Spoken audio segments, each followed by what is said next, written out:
The principal of Sandy Hook Elementary was respected and admired by the teachers and by parents and loved by the students as well. Dawn Hochsprung was her name. We mentioned her before. She became principal 2 years ago. She was mom of one of the first graders. Said she never saw her without a smile. On that awful day at that school, 2 teachers who survived say that Dawn Hochsprung died protecting them, confronting the gunman herself. It is a terrible loss of a beloved principal, but more importantly of a wife and a mother and a grandmother.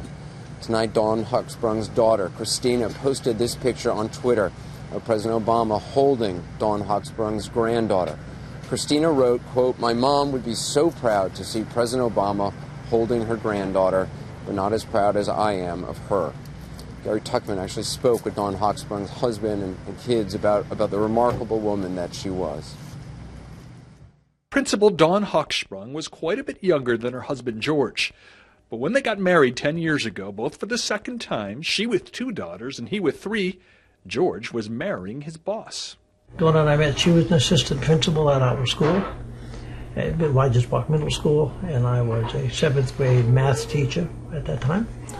And I just fell in love with her. George made the big decision. The time had come to propose. She turned me down 5 times. She asked you to marry her, but she turned you down. 5 times. 5 times. So what happened the 6th time?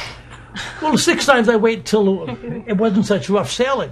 Indeed, George had been popping the question on a sailboat they bought together. We got married on a sloop out of Mystic. Beth, Amy, and Ann are George's daughters from his first marriage. Erica is Dawn's daughter from her first marriage. Her other daughter, Tina, was out while we were at the house. They were a blended but very close family with 11 grandchildren. Dawn and I built this beautiful house in the Adirondacks, our dream. And the dream was a chronological dream. It was going to be Dawn's house because I was going to die and it was going to be Dawn. I'm much older than Dawn. It was going to be Dawn's house. And Dawn's grandchildren and all these children could use the house on a lake and it would be wonderful. We built rooms downstairs for kids and it was going to be Dawn's house ultimately with all the children. All the children. And now it's me. I don't think I can do that. But I want to reiterate to you, George, you have these beautiful daughters and son-in-laws and grandchildren, and everyone will be here to take care of you. Is that right, ladies? Of course. Yes. But my job has always been to take care of other people. It's all right if some people take care of you for a while. No one ever taken care of me. Well, stop being so stubborn. While Dawn was the principal at Sandy Hook, George still taught at the middle school where they met. In the middle of the day Friday, this is how George found out what happened. One of the kids came up with a computer and said, something's happening at Sandy Hook School and your wife's been killed. George raced out of school and into a nightmare. Like all the families of victims, they want to know more. And on this day, they have learned more. 2 teachers who survived told George they were having a meeting with Dawn when the shots started ringing out. Dawn put herself in jeopardy, and I have been angry about that. Angry until just now, today, when I met the 2 women that she told to go under shelter while she actually confronted the gunman. And she could have avoided that, and she didn't. I knew she wouldn't. So I'm not angry anymore. I'm not angry. I'm not angry anymore. I'm not angry. I'm just very sad. And they said, we're at the meeting. There were gunshots. Somebody shot the window. Somebody came not into the office, but into the building, the foyer of the building. And Dawn told us to go hide. And she and at least one other teacher ran out and actually tried to subdue the killer.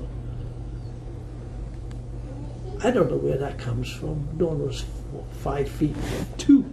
Everyone here is so proud.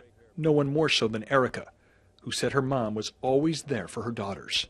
Every game she was there, every practice she was there, all of my sister's cheerleading stuff she was there, every dance competition.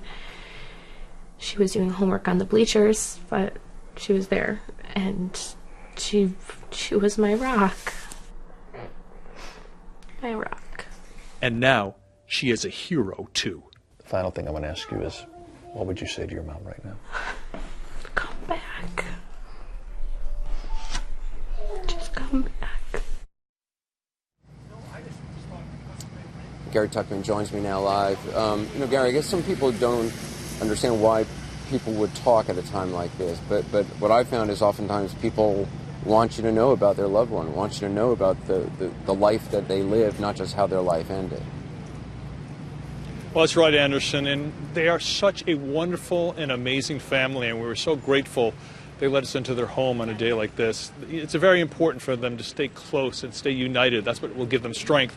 Of the 5 daughters, 2 of them live in Connecticut. One lives in Pennsylvania, one lives in New Hampshire, another one lives in London, but they plan to stay together for a long time to give their father, George, strength, and they have a very happy event coming up in July. Erica, the young lady we talked to, she's the only one of the 5 daughters who isn't married. She is getting married in July, and they all believe that their mother's spirit will be there with them at the wedding ceremony in July.